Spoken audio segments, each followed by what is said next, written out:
Yeah, hi everyone. Very good evening. Let's start the session. Today, we are all here to know much about tool or technology that is called as SIEM. SIEM or SIEM platform stands for Security Information Event Management. So two terms are included here: security information and event management. So security information management and security event management. These two combined makes the whole technology in general, that is the SIM platform. Now, typically, we can understand, we are going to do much deeper here on the same architecture as well as the definition.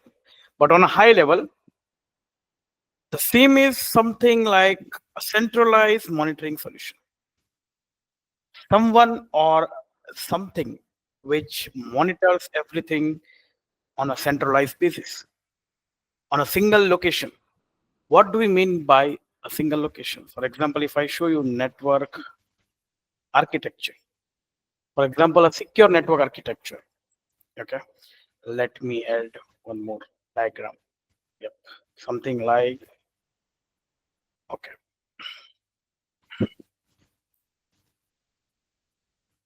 Let me bring up my whiteboard and paste it up here.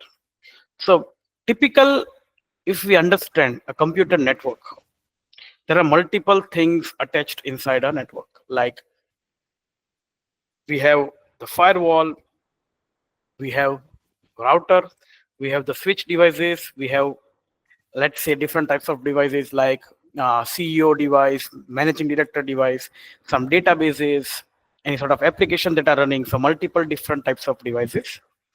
Now, why do we require a SIM? Like what typically the SIM would be doing? SIM would be collecting information of every devices that is part of the network in a centralized location. Imagine this is a SIM. So everyone would share, hey, hello, everyone. Now, SIM would monitor that anything suspicious or anything abnormal thing is happening on the devices would be known from this place. All right. So SIM in general is a platform. Okay. Now there are multiple vendors who develops these technologies.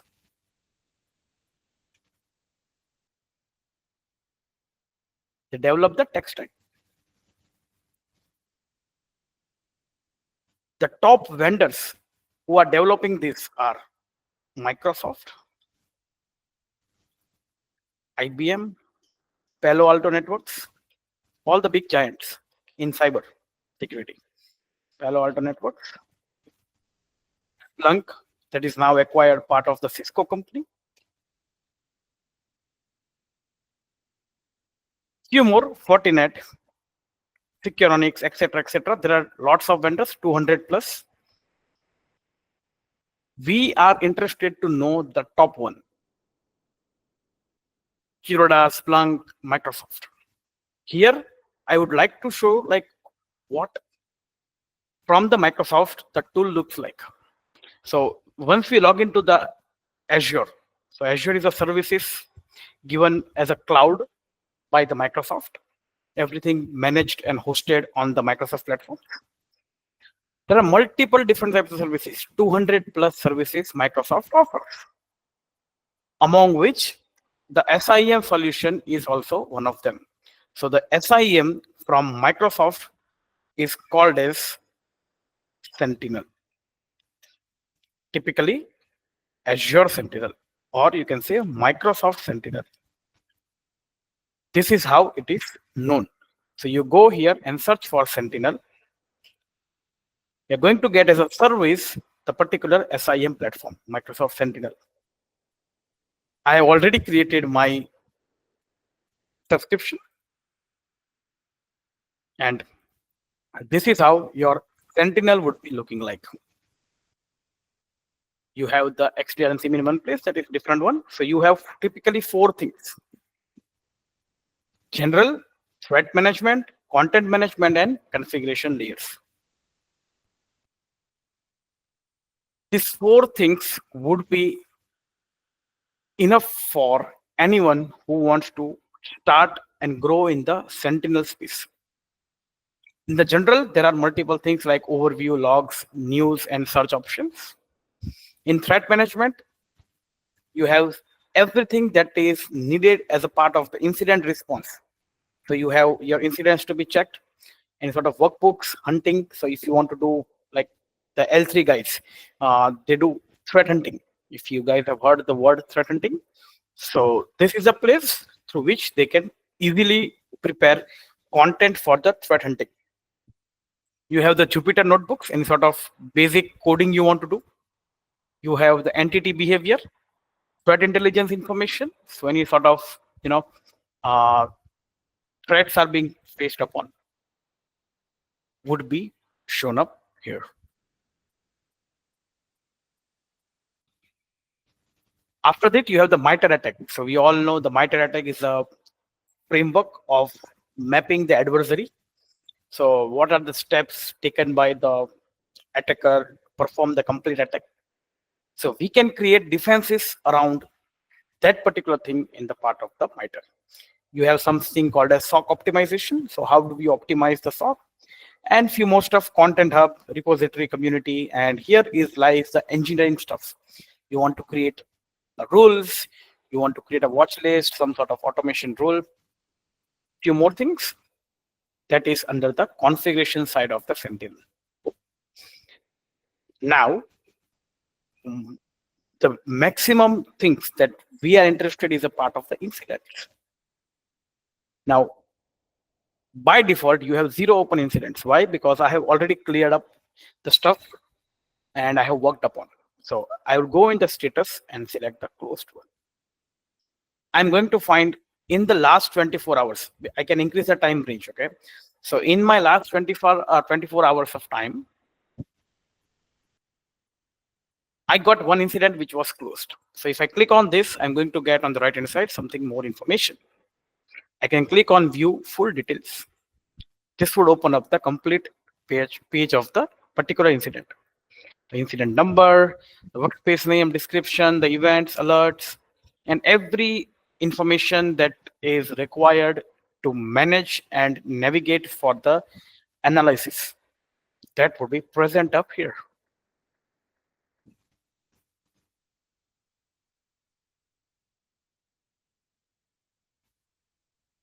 Now, multiple things we can also. One of the things that I would like to show you is the events. Events are the logs. What are called as events?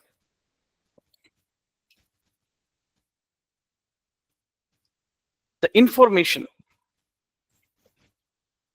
that is happening or that has happened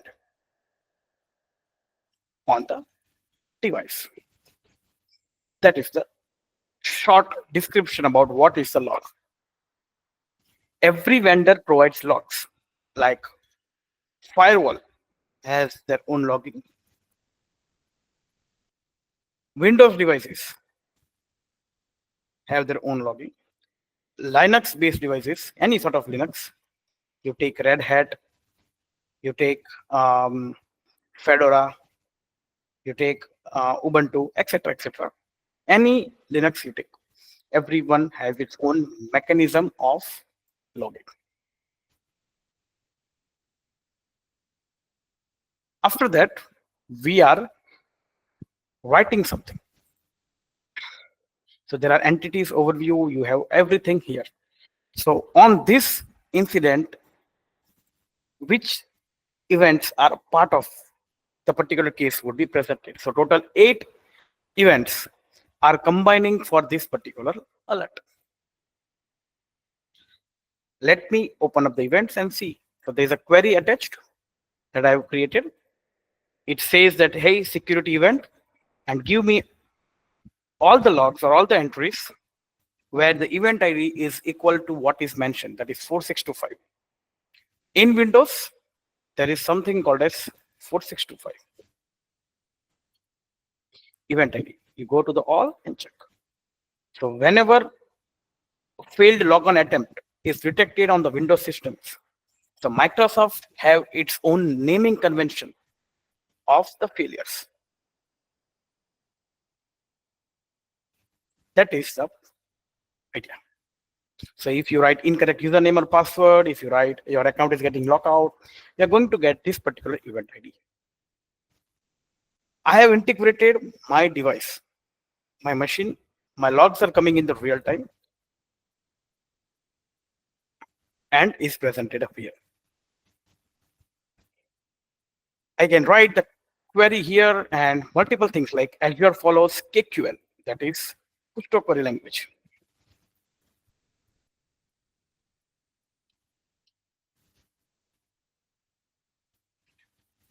So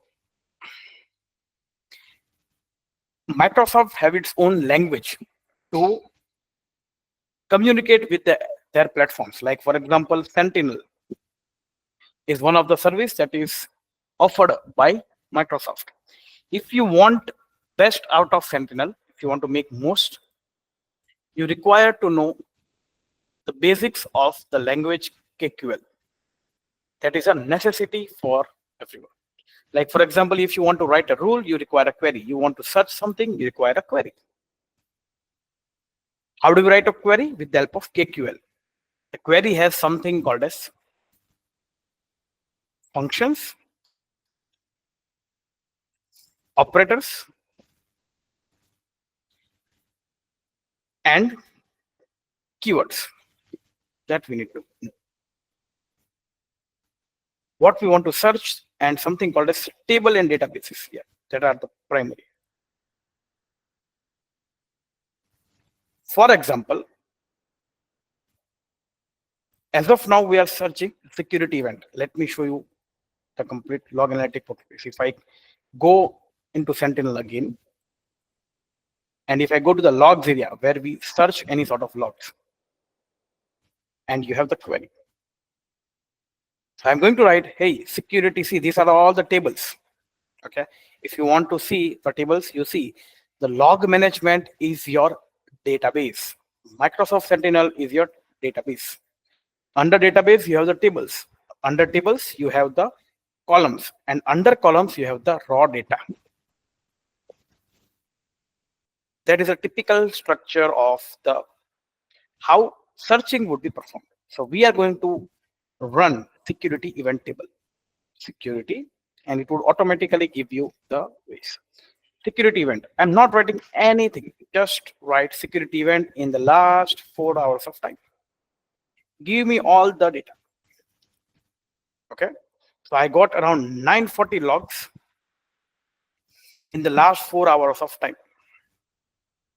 You see, I can click on this to get everything. You have the source system, account name, account type, computer, event source time, channel, task, and few more, lots of information that is getting ingested here. Now, my task is to analyze this particular piece of information at a good level. My analysis should start from here. I can now, this is all data, like it seems like an Excel sheet. How do we group, parse particular data properly? For example, I want to group. I want to query how many failure attempts were detected out of the 940 log. I can write, hey, show me all the data where event ID is equals to which one we were checking on the 4625. I'm going to write. Now we can also check here. See, if you go down, there is an event ID column. And event ID column has the data 5059. We are not interested in 5059. We are interested in 4625. In the last 4 hours, give me all the logs which has 4625 as their event ID. Let me just run it up. Previously, when we run just security event, 940 logs were there. Now 12 attempts are there. Nexus, Agam, and Shivam. These 3 users are part of it. You see the account name, The computer name is mine only, but I have different accounts attached to the same device. All the time is in UTC. You can select your local time or whatever you want to see, every time zone. Let's say you're working for an American customer. So just select whatever time they use. For example, UTC -6 Central Time sort of thing. Yeah, Mountain Time, take it up. So this would be as per their Mountain Time, so that you are not missing up with the timelines. If you're investigating an alert or the logs and customer asks, hey, can you tell me what was the time when the first failure was attempted for the particular user? And if you just say your time instead of customers, they might get something wrong in their approach, that, hey, we are not finding, whereas you're finding. So we have now created a where is a statement, or which would allow you see this is blue, so this is a reserved keyword. It is an operator. This is an operator, equals to 4625. Instead of this, you can write multiple things. For example, event ID between in equals to between. So if I write between 4600 till 4700, if I write this way, let me write and check this. Now I'm saying, see, still, if you check the event ID would be there somewhere here. Yeah, see 4672, 4624, and few more stuff. Okay, 2 event IDs we are getting. Now, if I want to only see in my output the event ID that I'm interested, not every column. You see, time generated, account type. So what I write? We write here project statement. Project and column B which we require. Event ID I require and account name. So 2 columns only would be displayed. The event ID and the account name. Now I want to see the count. You see, there are 1, 2, 3, 4 similar. This is different, and again different. Okay, but there are multiple unique counts. So I want to summarize. I want to have a grouping. I can write summarize count of account.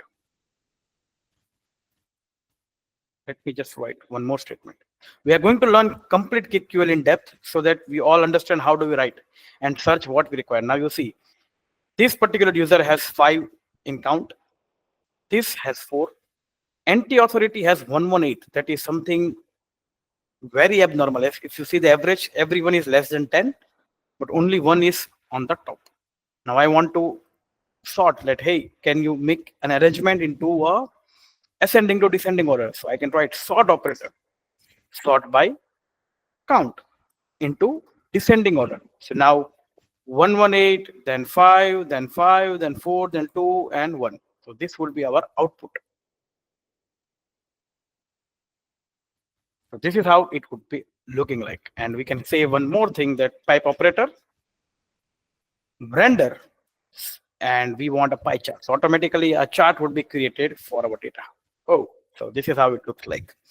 Percentage automatically getting created.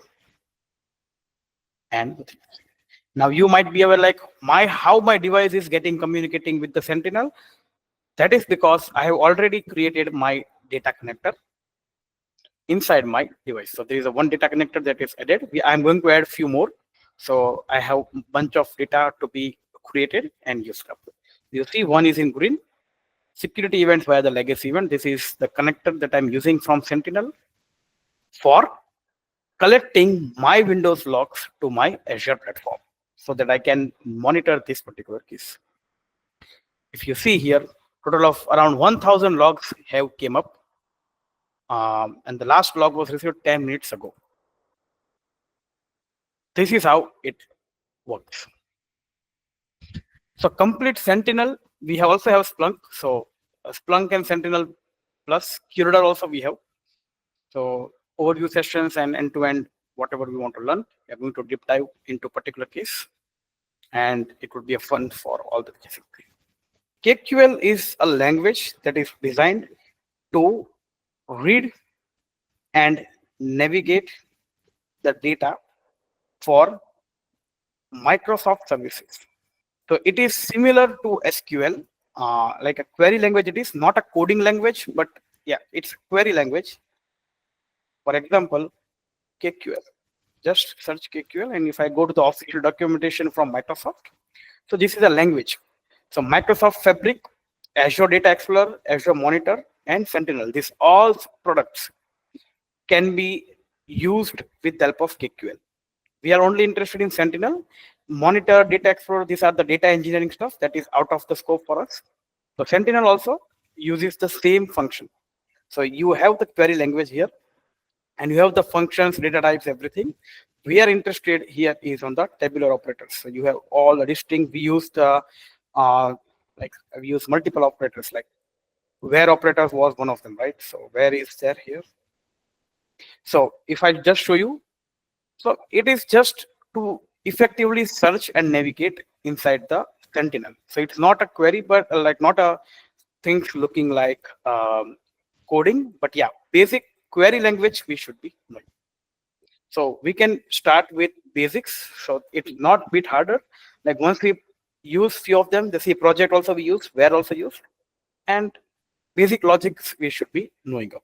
So that is expected because, for example, why we require KQL?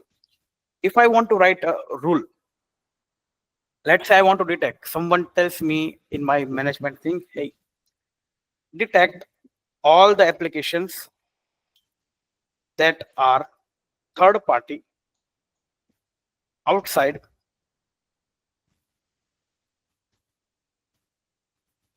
Microsoft. Sorry, my bad. Now this is my problem statement. I want to detect all the applications that are being installed onto the device that are non-Microsoft. For example, let's say VLC Media Player, 7-zip, Chrome browser. These three are the example I want to track down. Now, if I start building a rule, for example, if I try to create a schedule query rule, I would write here third party application detected. This is my simple rule that I want to create. This rule detects non-Microsoft applications. Now, severity, I can select application installation comes under maybe persistence. So here we go and create something, different types of applications, create or modify system process. I am going to install scheduled task or job, etc., etc. So I'll just select a few of the MITRE. Now, after that, when you click on the next, it would ask you to query. Now, without query, you cannot move ahead. You require the query to be utilized for installing or creating the particular rules. So query is must, and query should be correct. It would be defining up. If I write a wrong query, if I write anything, it would check whether it is good or bad. If it is getting failure, and if I directly go to review and create, it would not allow me to create a rule. So KQL is must for anyone who wants to learn the Sentinel. That is my answer. So we are going to start with what is SOC, the basics, like the full form also, and what are the typical job roles, day-to-day activities. And then we are going to navigate into the particular technology. Like we are going to first of all see the SIEM architecture. And from there, we are going to navigate towards our SIEM platform. So you like, I want everyone on the same, maybe few of them are aware of same basic, but yes, I'm going to start with the level 0 so that anyone from non-tech background also understands what it is. And we are going to navigate till advanced Sentinel. So that is our last day would be looking like, end to end of everything that we see here, starting from overview till settings of the Sentinel, and few more stuff to make you basics aware about the KQL language.